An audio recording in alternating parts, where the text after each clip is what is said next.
That's one of those when I needed Brother Gale to keep going. He had my attention, and many of you, a few of you are here that were here on a Wednesday night several weeks ago now, and I just talked briefly about the doctrine of election, and I just want to point that out, and because Brother Gale hit me again and got me stirred up about it. Back in the book of Genesis, early on, Genesis, Adam and Eve, they're covered in the first 1, 2, 3 chapters. In chapter 4, we talk about two brothers, Cain and Abel. Y'all are familiar with this story generally, Cain and Abel. Adam knew his wife, and she had Cain, conceived Cain, and then again she bare his brother Abel, and Abel was a keeper of sheep, but Cain was a tiller of the ground. Abel was kept sheep, Cain was a farmer. And in process of time, and I mentioned there's a long way between verse 2 and verse 3. They're just being born, and now verse 3, they're getting ready to make sacrifices to the Lord.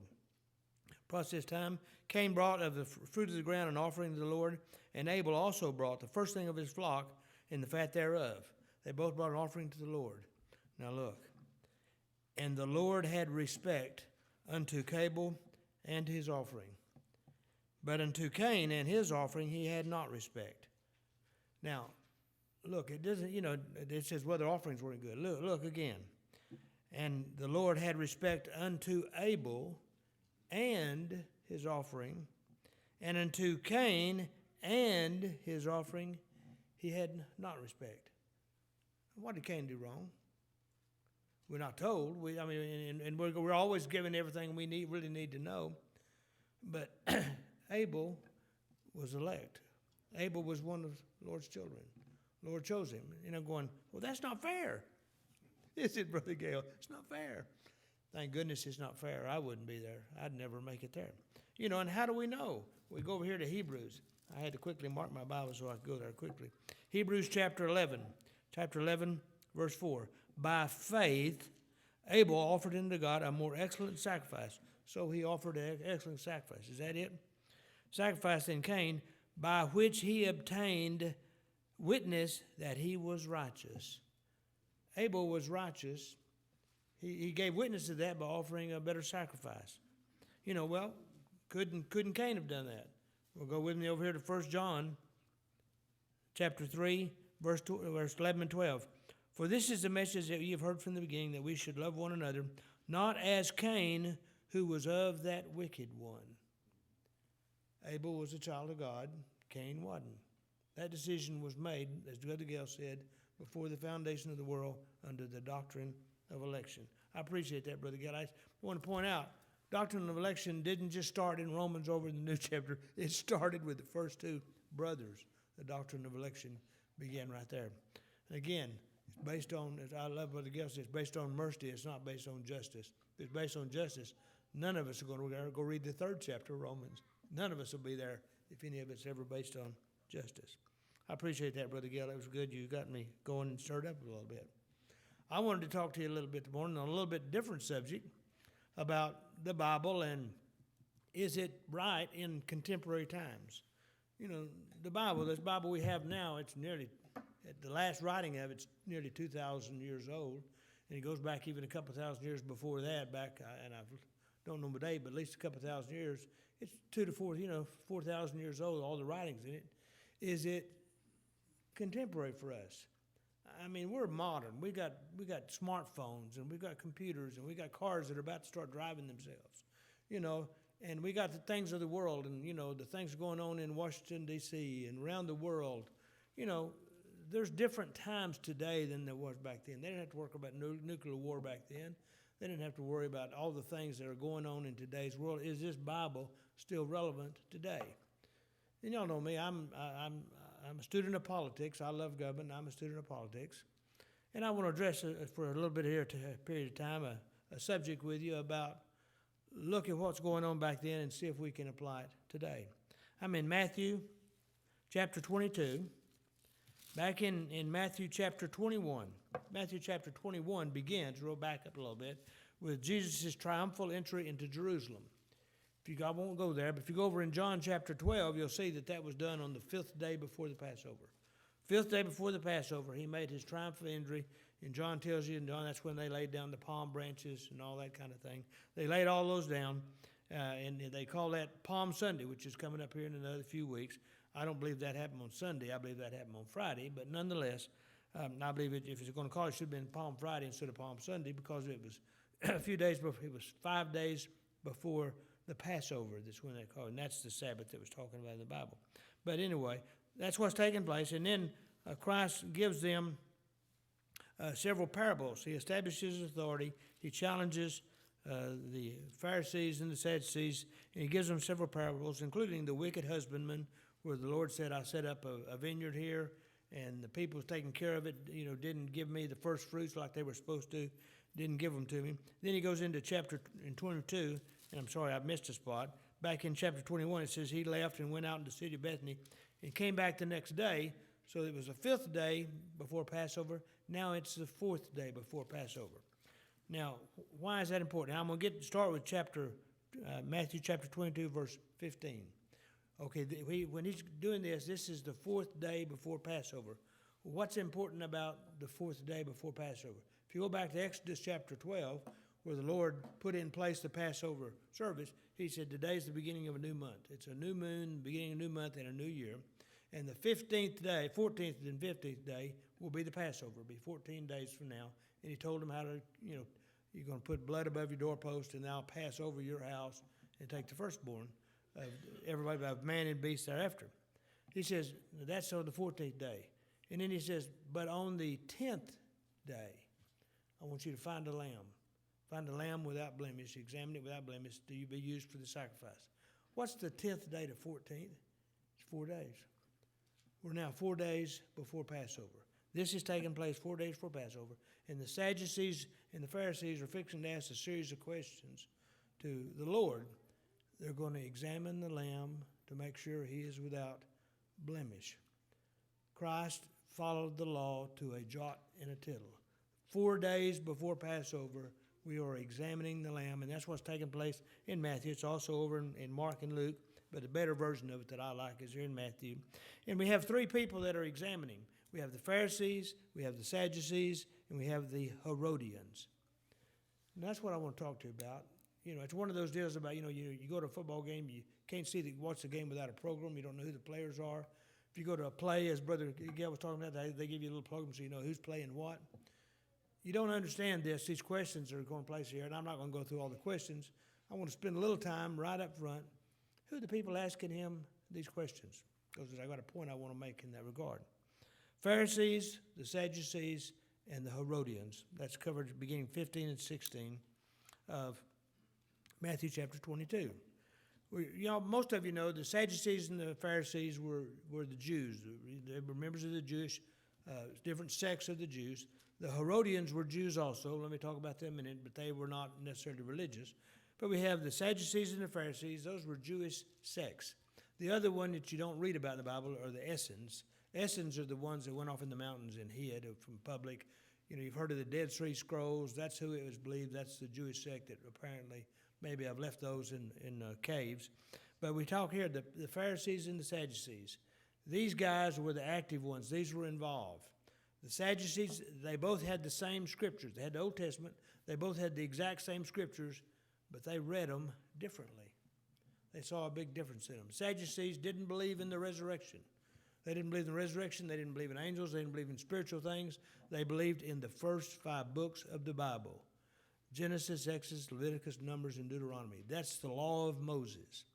And if the Lord gave it to Moses in writing and Moses wrote it down, that's the law, and we're not going to look at anything else.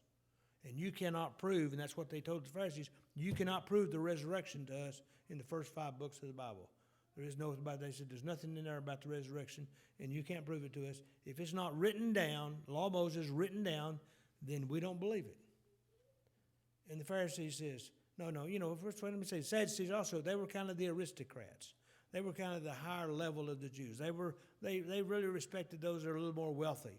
And because they were more wealthy, they also got along with the king a little bit better. They got along with Rome a little bit better. And as a result of that, it was always Rome that named the high priest. Remember, Herod built this latest version of the temple, and as a result, Caesar, Herod, and them, they got to name who the high priest was, and it was always the Sadducees. You can read that over in Acts, 5th chapter of Acts, about how the Sadducees always had the high priest. So they always got the high priest because they kind of catered in with Roman government. They were the sophisticates, but they didn't believe in the resurrection unless you could prove it to me in Moses, and the Pharisees never could do that.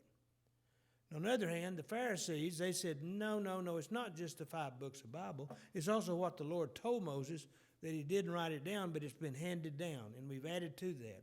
It's by tradition we do a lot more things.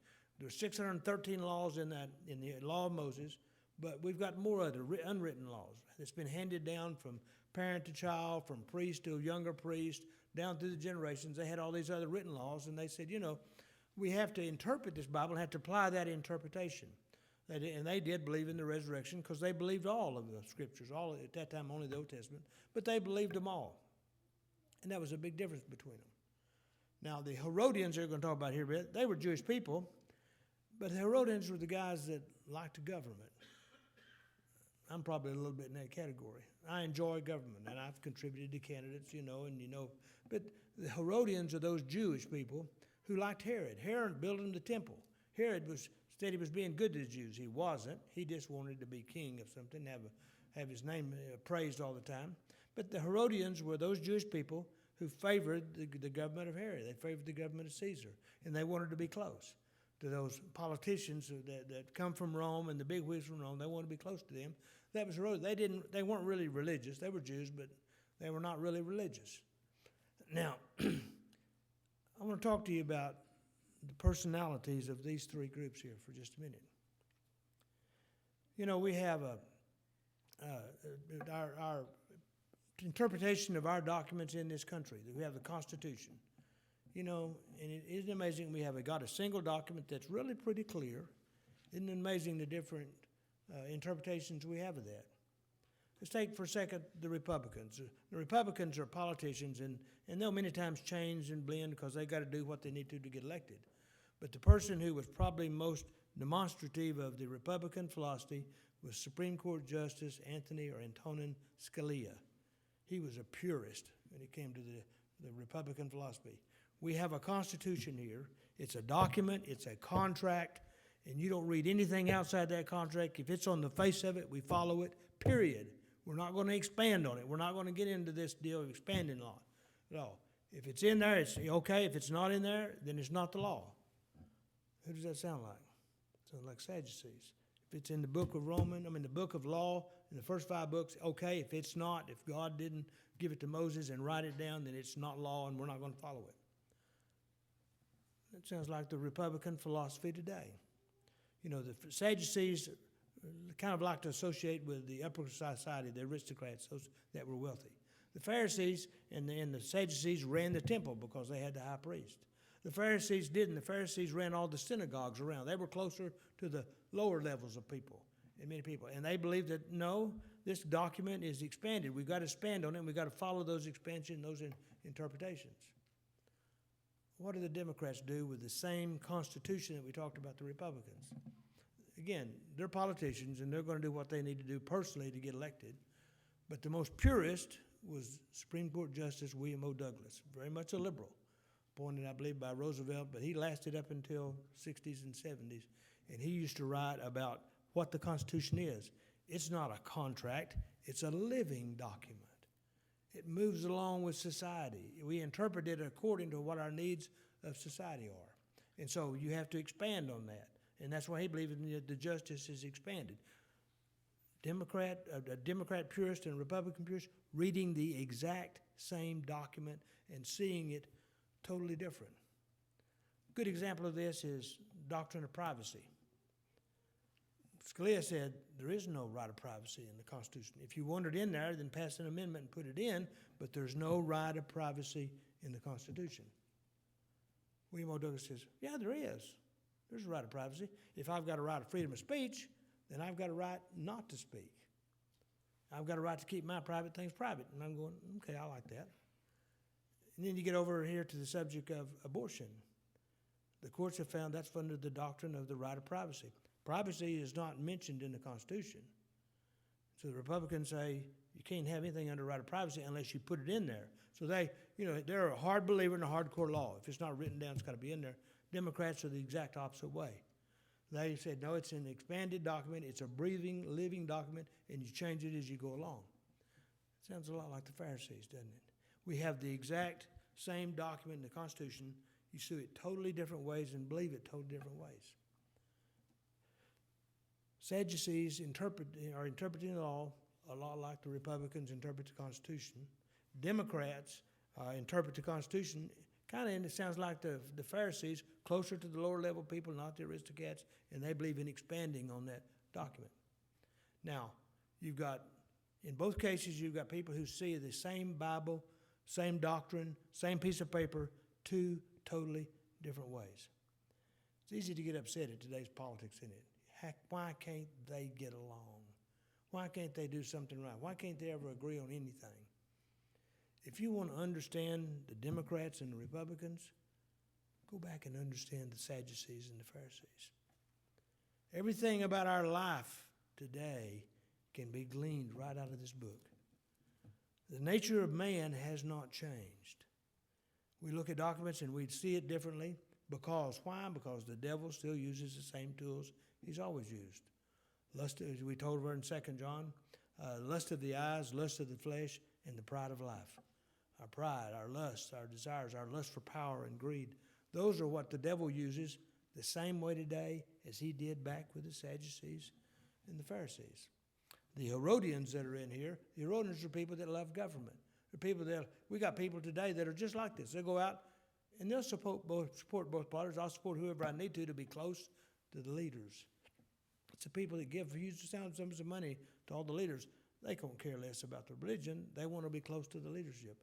In many cases, it's the lobbyists. In many cases, those that contribute to power, those in power.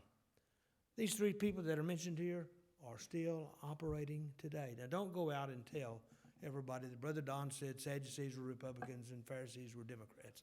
That's not what I'm saying. I want you to see that the nature of man has not changed.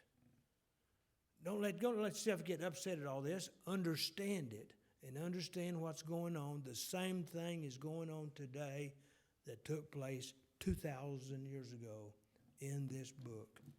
And this book lays it out, and when you see it, you're going, wow. Everything in our life, everything in your life is addressed in this book. Read here real quickly now. The Pharisees took counsel as how they might entangle Jesus in his talk. They're going to try to trick him here. And they sent unto him their disciples with the Herodians. The Pharisees said, let's get with the Herodians. Now, if you read through this book, the Pharisees hated the Herodians. The Pharisees are the ones that had the zealots among them. We believe in a hardcore Jewish rule, and we hate it that the Roman government is in here presiding over us and ruling with us. And the Herodians, wait a minute, these guys are not so bad. They're government leaders, and they went over and tried to work with them. I often believe Matthew, the tax collector, was probably a Herodian. He was Jewish, but he went to work for the Roman government collecting taxes for them. When Jesus found him, he was collecting taxes for the government and did that work. Now, how Matthew and Simon the Zealot got along, both as disciples of Christ, they couldn't have got along anywhere else other than Christ brought them together, and they worked for his purposes. But you have here the Pharisees and the Herodians getting together. Now, we've got a saying here that politics makes strange bedfellows. You remember when Lubbock voted in liquor by the drink several years ago? Who opposed that? Well, all the churches in town, lined up and opposed that. They ran a lot of ads. Anybody look to see where they got their money? The liquor store dealers out on the strip were funding most of that. They were funding most of the churches to oppose liquor by the drink in Lubbock. That sounds a lot like the Pharisees and the Herodians getting together. We both have a common enemy. Strip didn't want to give up all their profit to all the people in town restaurants who could then be selling beer and alcohol. They funded that, and they funded for most of the religious leaders here in town who came out that and used ads and came against it. They were funded by the very thing they opposed. Now, we have here, there's a good example right here. The Pharisees combined with the Herodians. And the Herodians went to him and said, Master, we know thou art true and teach us the way of God in truth. And they're trying to flatter him and set him up here to ask him a killer question. Neither carest thou of any man, thou regardest not the person of man. Tell us therefore, what thinkest thou, is it lawful to give tribute to Caesar or not? Now, I preached on this several years ago, and I'm not going to go in great detail. But the Herodians and the Pharisees are on opposite sides of this question. The Herodian says, is it lawful to give tribute? Is it lawful to pay taxes to Caesar? Now, he's got the Herodians and the Pharisees. If Jesus says, yes, it's okay to pay taxes to Caesar, he's made the Pharisees mad and all their followers, and they're going to use it against him because we don't want to give money to Caesar. We're supposed to oppose him, especially the zealot part of the Pharisees. They'd be mad at him. What do you mean we pay taxes to Caesar? Give money to Caesar. So if he doesn't answer it yes, what if he answers it no, you don't give it to him? Then that makes all the Pharisees mad, but the Herodians are mad because they're big supporters of the government. And they're going to go run and tell Herod and Caesar about he's telling everybody not to pay their taxes to you. Now, they're kind of doing a cross-examination of him here. Well, one you don't want to cross-examine is Jesus. He knew what was going on, and you can see here, but Jesus perceived their wickedness and said, why tempt me, ye hypocrites? Show me the money. Have you heard that before? Show me the tribute money. And they brought him a penny, and he said, there's Caesar's image on that. And he says, now, render unto Caesar the things that are Caesar's, and render unto God the things that are God's. That's 2,000 years ago. Does that apply today? You know, and I think when I preached on this, I believe I actually asked Brother Gale. Brother Gale, does the taxes for a lot of people, does everybody render their taxes properly? Do I take any deductions I shouldn't take? Do I forget to give some cash money down as income? Am I rendering everything to Caesar that like Jesus tells me to do? It gets a little personal, it gets a little touchy, doesn't it, when we start talking about it? We're taking too many deductions or not reporting our income. But the next question is worse. And render unto God the things that are God's. Do we render unto God the things that are God's? There's a lot in here about separation of church and state, but Jesus says, here's what you're supposed to do. You're supposed to support the government, and it doesn't hurt to be involved in that government, but you keep it separate from those things to God, but you render unto God's those things that are His. That applies to us today. I mean, what's taking place here in the world today, in our government today, is taking place right here 2,000 years ago. That's the biggest point I want to make. This Bible is as relevant today as it's ever been. And if you want to understand what's going on in this world, read your Bible. It's already there. You know, the Lord has already given us every answer to every problem in our life. You know, we can get off on sickness and all those things we talk about and pray about. But He's given us here what's going on in our government today. You read that and you're going, okay, I understand. The devil's using the Sadducees and the Pharisees. He's using the Republicans and the Democrats, the same way we always have. They're not even being true to their own cause most of the time because they're politicians. And that's with it. We've got strange bedfellows here just like we do in the world today. That's the work of Satan in our lives. We need to recognize it. We need to recognize when Satan is having his influence, the lust of the eyes, the lust of the flesh, and the pride of life. The same three temptations he gave to Adam and Eve, the same temptations he tried to tempt Christ with in the wilderness. Each one of those. And he still uses them. He didn't have to change his ploys. He's still using the same temptations today. And we need to recognize it. We know that. I need to see it, look at myself and see what my weakness is, because that's where Satan's going to hit me. That's where Satan's going to come at me. I made the joke before about Satan knows not to use broccoli on me, not asparagus. I said that wrong. Not to use asparagus on me, because it's not going to work. You know. Now, there's some other things that are going to work with me. You know, I love football. I love my Texas Tech football. Sometimes I'll go to a game late at night, and I shouldn't. And sometimes I've learned to skip some of those because I want to be ready and prepared to go to church the next day. So we need to recognize your own weaknesses because that's where Satan's going to hit. He's going to hit you. You know, the lust of the flesh. There's all sorts of things involved in that, from drinking and gambling and sex and eating and everything else. The lust of the eyes, I say the power and the greed, all of those are part of the lust of the eyes. And the pride of life, my pride and my ego. You know, I do some stupid things because I don't want to be proven wrong. I'm not going to say I was wrong when I ought to be apologizing to people for the mistakes I've made.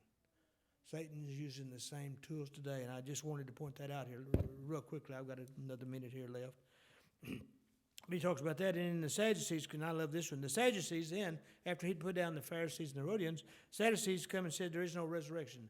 And they gave him this stupid hypothetical about, it's out of the law of Moses. Moses says if a woman marries a man and the man dies, then the next brother is supposed to step forward and take the place of the one that died. And they go through this, and there's 7 brothers, and each one of them dies 7 in a row.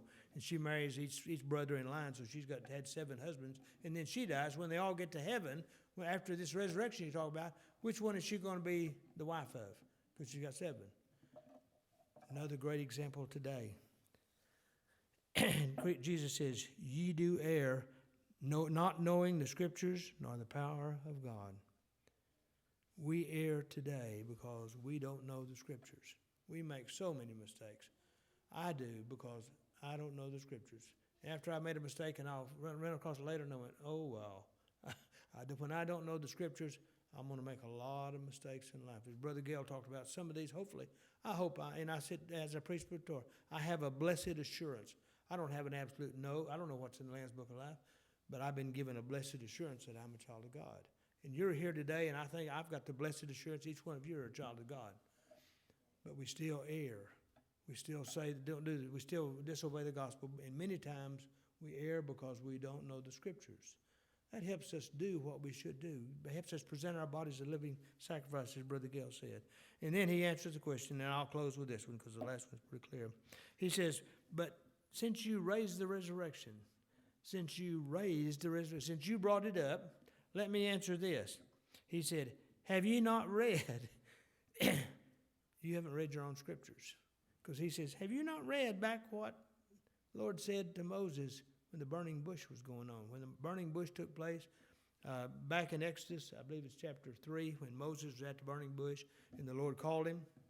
And Moses says, I'm here. And he answered and he says, I am, right now, I am the God of Abraham, the God of Isaac, and the God of Jacob. Now, wait a minute. If I'm Moses, I'm going, those guys are all dead. And if I'm a Sadducee, there's no resurrection. They believed in reincarnation. You're going to come back on this earth. They didn't believe in the resurrection. Now, if he's still the God of Abraham and Isaac and Jacob, those people are alive. And their souls are alive in heaven. He's the God of the living. It's again, right here. He said, I'm not living. They've all been resurrected. God is not the God of the dead, but of the living. Not only did Jesus take the Sadducees right back to the law of Moses, he took them to the very first words that God spoke to Moses from the burning bush. He didn't have to go find a little scripture somewhere hidden and pull it out. So let's go back to the very first thing that God told Moses in front of that burning bush. I'm the God of Abraham and Isaac and Jacob. I'm the God of the living, not the dead. Proving that the power of resurrection, establishing it right then by their very own doctrine and Scripture. You don't want to have a debate with Jesus. You're going to lose every time. He put the Sadducees to shame. And he went on and asked others. I'll leave that for another time.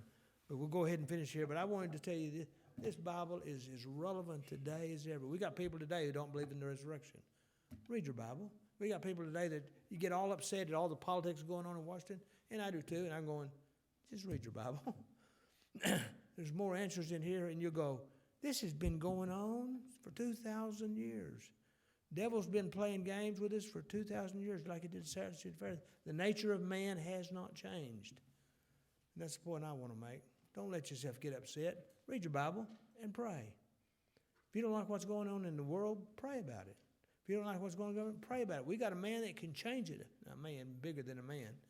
He can change it. The heart of the king is in the hand of the Lord. Whatever you don't like in this world, pray about it. You got problems in your life, pray about it. And some things are so severe, we ought to pray and fast about them. We serve a wonderful Lord who has mercy on us, as Brother Gale so aptly laid out in his doctrine of election. You wouldn't, I'll just tell you, in my opinion, you wouldn't be here if you weren't one of the elect. I hadn't read the Lamb's Book of Life, but as I preached to you before, as Apostle Paul says, I have the blessed assurance that you're a child of God. We can put that and say it. We serve a wonderful Lord who has chosen us for some reason that we didn't deserve it, but because of his mercy. He's given us a guidebook of life right here. He's already chosen us, Brother Gale said, before the foundation of the world. That's not an issue. Your living in this world is an issue, and he's given you a wonderful guidebook here. Not only to our life, but of the life going on around us, of all the terrible politics going on in Washington and in the world. Satan's working, but we got somebody on our side that's more powerful than Satan. I appreciate your kind attention, and may the Lord richly bless each of you.